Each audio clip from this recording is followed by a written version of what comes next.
이강윤의 오늘, 이제는 정가 산책으로 함께합니다. 정치권 동향 생생하게 풀어드릴 분은요. 네, 한국일보 양정대 기자, 안녕하세요. 네, 안녕하세요. 국토부 해수부 장관 바꿨고 외교안보 수석도 교체했지요. 차관들도 네네. 줄줄이 인사 막 뜨던데. 네네. 이 사람들 한 대여섯 달 일했습니까? 지금 국토교통부 장관하고 해수부 장관 이 사람들은 사실 올 초 장관 인선을 할 때 이미 뭐 연말 되면은 총선 나가려고 결국 들썩들썩 하지 않겠냐. 예.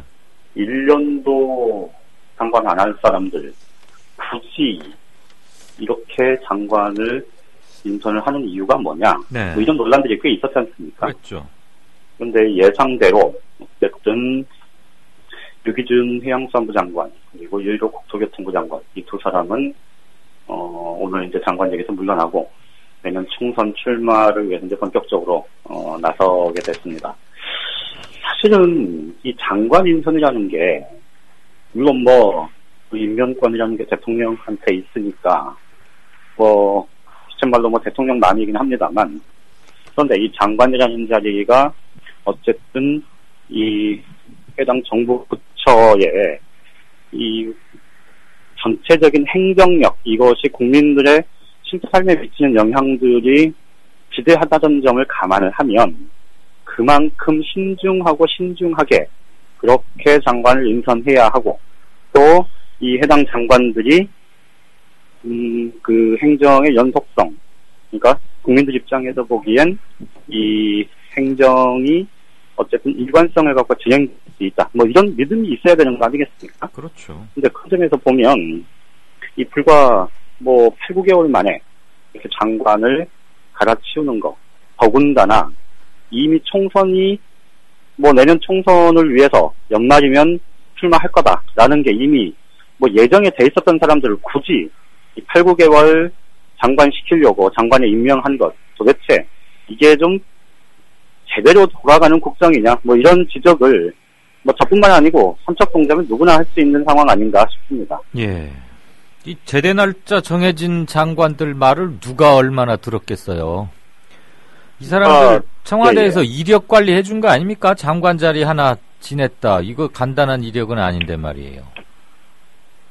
사실 그렇게 비판을 해도 청와대 입장에서는 이 박근혜 대통령 입장에서는 사실 할 말이 없는 게 말씀드린 대로 뭐 유일호 장관이나 그 유기준 장관 모두 지금 재선 3선을 하고 있고 내년 총선 출마하겠다는 게 뭐 이미 기정사실화돼 있고 예. 본인들도 계속해서 장관 인선이 될 때 장관 후보자로 내정이 됐을 때부터 이 언론과의 인터뷰에서 특히 유기준 장관 같은 경우는 나는 무조건 출마한다 뭐 이런 얘기를 아주 공공연하게 했었지 않습니까? 예, 예.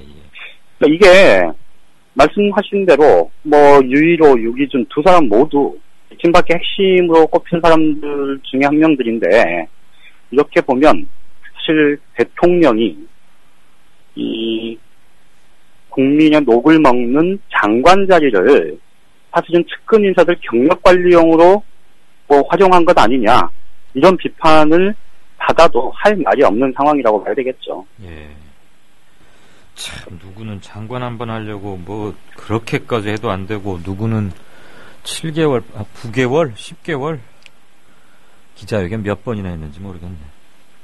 근데 이제 오늘 그 인사 중에서 사실은 장관 인사가 이제 뭐 비중 자체한데 장관 인사가 더 크긴 합니다만 외교안보 사실은 수석? 주철기 외교안보 수석의 교체 예. 이 부분은 좀 꼼꼼하게 좀 살펴봐야 하고 예, 예.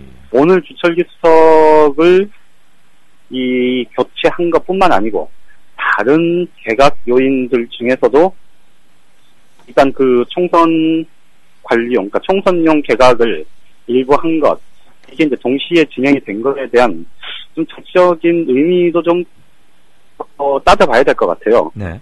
지금 KFX 사업 관련해서 이번에 한미 정상회담에 이 국방부 장관이 수행을 뭐 아주 이례적으로 국방부 장관의 수행을 갖다가 결국은 이 그 핵심 기술 이전과 관련해서 미국 측으로부터 불가 통보를 아주 공식적으로 들은 자리 아니었습니까? 네.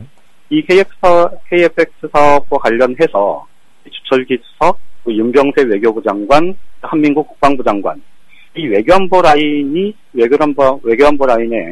이 수장들이 사실은 결과적으로 보면 또 과정상에서도 이 우리 국익을 심대하게 훼손했다. 뭐 이런 논란에 지금 휩싸여 있는 상황 아닙니까? 예. 그런 점에서 보면 이 주철기 수석의 교체는 뭐 경질이다 이렇게 이제 언론들이 대체로 평가를 하고 있는데요. 청와대에서는 이제 나름대로 뭐 처음부터 그러니까 그 박근혜 정부 임기 초부터 이 고생을 했던 사람 이제 바꾸는 거다 뭐 이렇게 설명을 하지만 그 설명보다는 이 KFX 사업과 관련한 경질에 가깝고 그리고 이 윤병세 장관과 한민국 국방부 장관은 그대로 두고 또 나머지 이미 예정돼 있던 개각 요인을 여기다 끼워 넣은 건 결국은 물타기하고 꼬리 자른 것 아니냐 이런 지적을 할 만하죠. 그 논란을 어쨌든 다른 인사를 통해서 좀 해소하려고 했다. 뭐 가리려고 했다. 물타기 하려고 했다. 이런 비판을 받아도 뭐 싸지 않나 싶습니다. 꼬리 자르기와 물타기다. 확실하네요. 그렇죠. 그렇게 봐야 되지 않나 싶어요. 그 한국일보에도 그럼 그런 식으로 제목 뽑히는 겁니까? 내일 아침에? 뭐 그렇지 않을까요? 여기서는 말씀을 세게 막 시원시원하게 하시고 한국일보 막상 지면은 좀 덜 시원해서 헷갈리신다 이런 청취자분들이 몇 분 계세요. 많지는 않고요. 그럼 뭐 한국일보 지면이야 제가 짜는 건 아니니까. 당연히 이거 뭐 아시는 분은 아시겠습니다만 한국일보는 저 같은 생각을 갖고 있는 사람도 있고 또 전혀 다르게 생각하는 기자들도 있고 그것들이 충돌하면서 어쨌든 나름 조화를 가지면서 뭐 그렇게 흘러오고 있으니까요. 제 얘기가 100% 한국일보의 입장을 대변한다고 이렇게 볼 수는 없는 거죠. 한국일보 주필 이상 주필의 말씀이었습니다. 자, 야권 소식 좀 봅시다. 문재인, 심상정, 천정배 교과서 연석회의 공동행동 이거 이제 드디어 결실을 일단 맺네요. 네, 일단 역사교과서 그 국정화 논란으로 해서 지금 야권이 공동행동의 틀을 이 연석회의 틀을 이제 본격적으로 가동을 하기 시작했고요. 이 지금 3만 명 서명 운동을 지금 새정치민주연합이 시작을 했는데 이거를 정의당 그리고 무소속 천정배 의원 쪽 이렇게 3자가 공동으로 확대해서 함께 진행을 하자. 그리고 시민 불복종 운동을 전개하자. 이런 합의를 했고요. 또 여기에 이제 역사학계를 포함한 교육계, 시민사회단체들이 같이 연대하는 그런 움직임도 본격화하기로 했고, 이와 함께 이제 진실과 거짓이라는 체험관을 만들기도 했답니다. 이 진실과 거짓 체험관은 이 정부 여당이 국정교과서의 주요 근거로, 국정교과서를 추진하는 주요 근거로 드는 게 지금 현 역사교과서가 좌편향이다. 이런 주장을 하면서, 뭐, 블랙카드도 애들이 주체사상 배우고 또 뭐 이런 거 내걸고 있지 않습니까? 네. 이게 실제 맞는 거냐? 이런 거를 적극적으로 여론전을 펼치겠다. 이런 취지라고 봐야 될 것 같습니다. 예. 일단은 오늘은 이제 이 세 사람이 만나서 문재인 대표, 심상정 대표 그리고 천정배 의원 세 사람이 만나서 주로 이제 국정교과서 관련한 논의만 진행을 했다고 하는데요. 네. 어쨌든 이 3자가 현안을 통해서 이 야권이 공동 행동을 하고 대여 전선을 명확하게 긋다 보면 이게 이제 내년 총선이 다가오면 다가올수록 이 총선에서의 공동 행보도 뭐 자연스럽게 모색해 볼 수 있지 않겠느냐. 예. 그래서 야권 연대의 이 후보 전술뿐만 아니고 그러니까 후보를 내세운 뒤에 야권 연대뿐만 아니고 이 내용으로 실제로 야권이 좀 함께 갈 수 있는 그 여지를 만들어내면 내년 총선에서 실질적인 야권 연대도 가능하지 않겠느냐. 이런 가능성 때문에 이 3자 회동이 조금 더 주목을 받는 측면이 있는데요. 네. 어쨌든 그 점은 여전히 열려 있다. 이렇게 보는 게 맞지 않을까 싶습니다. 천정배 의원은 계속 선은 긋고 있지만 불씨는 살려있는 쪽에 방점을 두고 싶으시다. 이 말씀이시죠? 그렇죠. 네네. 기왕이면 이거 지난 주말 이틀 동안 곳곳에서 교과서 관련 집회, 시위, 또 학생들이 나와서 참 진솔한 얘기들 많이 하던데, 그 전에 삼자가 이런 공동행동 구성하고 그런 자리에 나와서도 같이 인사하고 얘기하고 그랬으면 더 좋았겠건만, 꼭 반박 자식들 늦어요. 이렇게 하네요. 예. 그나저나 오늘 전격적으로 뭐 후속들 마바박 임명해버리고 하는 거 보니까 당분간 또 개각이나 정부 주요 포스트 청와대 포함해서 바뀔 그런 것은 없어 보이죠? 아예 차관까지 작심하고 그냥 주르륵 순차 개각 요인이 예.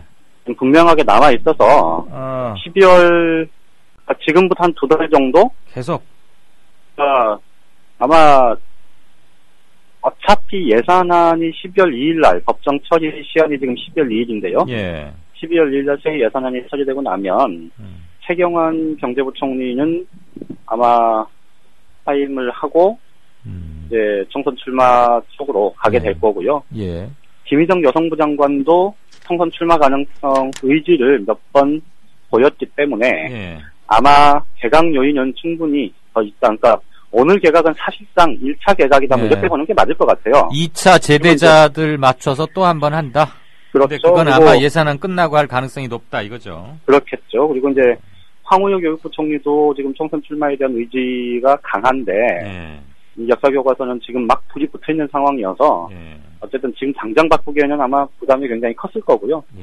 그래서 그런 점을 감안을 하면 또 청와대도 지금 뭐 수석들뿐만 아니고 지금 다른 수석들 교체 얘기까지 나오진 않습니다만 지금 청와대 민경욱 대변인이 지금 사의 표명을 한 상태 아닙니까? 계속 공석이 그럼 요즘 브리핑은 그렇죠? 누가 한대요?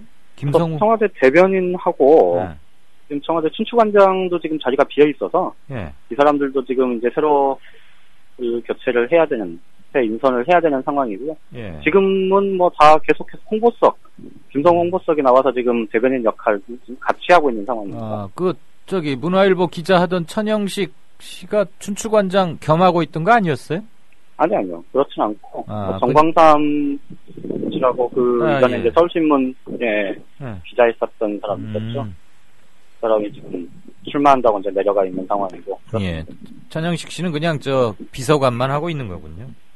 그래서 사실은 오늘 아까 말씀드렸듯이 좀 꼬리 자르기, 물타기용 인사였다라고 말씀을 드리는 이유 중에 하나는, 그러니까 이미 그 인사 요인이 생겼던 부분에 대해서는 아직 인선을 준비 못한 상태에서 나갈 게 뻔했던 사람들을 바꾸는 그 인사를 주철기 외교안보수석 인사하고 함께 했다. 뭐 이런 정도 한 가지 짚어볼 수 있지 않나 싶습니다. 꼬리 자르는데 묻어갔군요. 알겠습니다. 그렇게 보는 게 맞지 않을까 싶습니다. 이력서 관리해주는 사람들도 따로 있고 참. 네, 지금까지 정가산책의 한국일보 정치부의 양정대 차장이었습니다. 고맙습니다. 예, 고맙습니다.